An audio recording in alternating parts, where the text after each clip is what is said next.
We're going to read a story with Granny Sarah now called Scrawny Cat. A scrawny cat crept down the street. He was lonely, he was little, he was lost. He had belonged to someone once, and she had belonged to him. Someone who picked him up and scratched his ears and let him lick her chin.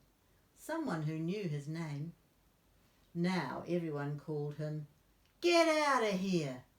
But the scrawny cat knew his name was not "Get out of here."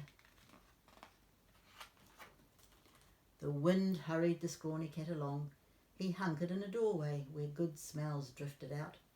Maybe someone would let him inside and give him something warm to eat. But when the door opened, a man yelled, "Get out of here!" So the scrawny cat bolted down the street, straight into a big dog.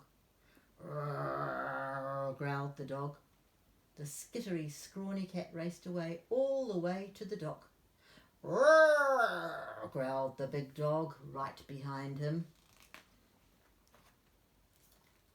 What else could the scared little scrawny cat do? He leaped into a dinghy just as... kaboom! The rain plummeted down. The big dog ran away. The scrawny cat huddled under the dinghy seat. Up and down the dinghy rocked on the waves, just the way someone used to rock the scrawny cat in a chair.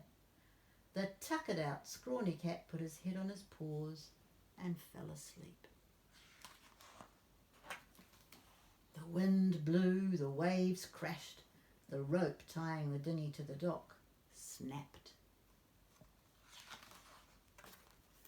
When the scrawny cat woke up, all he saw was water, water everywhere. Poor shivery scrawny cat. He lapped the rainwater in the bottom of the dinghy and wished his stomach didn't chew so on his ribs.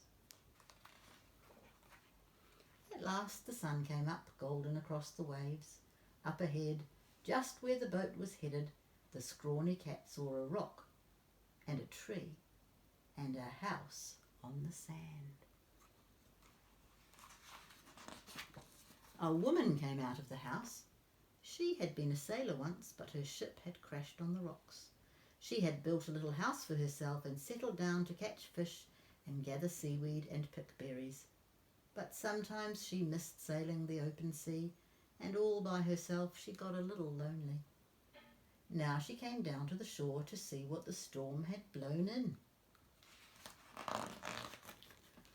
The scrawny cat hunched under the dinghy seat. Would the woman throw things at him and call him, "Get out of here"? The dinghy grated on the sand. The woman reached down and picked the scrawny cat up. "How did you get way out here all by yourself?" the woman said. "You must be quite the sailor cat." The woman took the scrawny cat inside her house. She rubbed him dry with a towel and put a bowl of fish stew on the floor. The scrawny cat lapped up the stew until his stomach was round and full. The woman picked him up again. Would she throw him out the door? Not at all. She sat in a rocking chair and scratched the scrawny cat's ears. "I've been wanting some company," the woman said, "and here you come sailing in like a regular skipper." The scrawny cat purred. "Skipper, that's what I'll call you," the woman said. "I'm Emma." Skipper purred harder and licked Emma under her chin. If you are lucky enough to go sailing someday far out to sea, you might see them together, Skipper and Emma.